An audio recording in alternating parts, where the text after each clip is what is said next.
Yes, it's a serious crisis. It's one that may ultimately work to the president's advantage, however. It's clear from opinion polls that most Americans are opposed to the shutdown and are blaming the Republicans, and in particular extremists within that party, for what's happening. So can you just explain, if possible, in a nutshell, what is it about this health care bill that so riles the Republicans that they seem to go out of their way to make sure it will not happen? The Republicans are opposed to the Affordable Care Act because they see it as a form of socialized medicine. Essentially, they believe that government shouldn't be playing as active a role in providing health care for American citizens. They see this as part of a large government apparatus that actually needs to be scaled back. So it stems from, Ronald Reagan's statement that government is not the solution to American people's problems. Government is the problem itself, and it's very much that philosophy that underpins their opposition to Obama healthcare. Now, I gather that opinion polls in the USA seem to indicate that the majority of Americans are blaming the Republicans for this situation. So in the longer term, will this do them harm?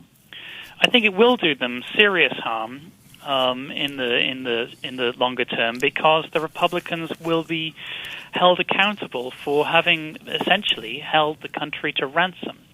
That they are allowing dogmatic ideology to trump over reasoned debate and partisanship. So I think ultimately Obama, who can use his position of power as a pulpit to explain to the American people the situation, to blame the Republicans for placing for prioritizing their own partisanship over the well-being of all Americans. It's going to be damaging. I think the parallel here will be with what happened in 95, 96, when there was a similar shutdown, and when congressional Republicans led by Newt Gingrich were ultimately blamed for that government shutdown, and it worked to the advantage of the then Democrat President Bill Clinton. So this could be a case of history repeating itself.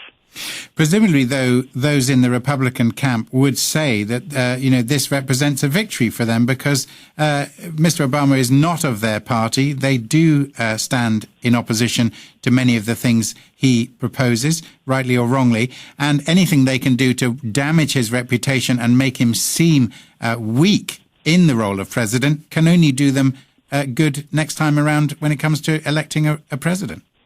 I think in the short term, that's quite conceivable.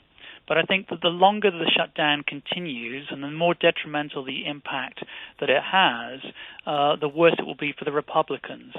If the United States finds itself in a situation where it's defaulting on its debt payments and thereby triggering a potential, global financial crisis, that is going to have catastrophic consequences. And similarly, I think that the loss of government services on an everyday basis to ordinary Americans brings home the message that is often, is perhaps unpalatable to many Tea Partiers and people on the right wing of the Republican Party, but is nonetheless a reality that they need government. They rely on government for all sorts of basic services. So in the short term, yes, I think trying to score political points that may be something that plays well with Republicans' constituents. But in the longer term, as this impasse continues, the more damaging it's likely to be to the GOP. I'm afraid we're almost out of time, Professor Webb, but if you can, in 20 seconds, what can Mr. Obama do to fix this? I think he has to hold strong in the first place. And try to gain sufficient public pressure to force Republicans back around the table. It looks like that may happen, though, because I think that the mainstream of the party is beginning to recognize that the extremists are doing serious damage to the Republicans, and that may work to Obama's advantage.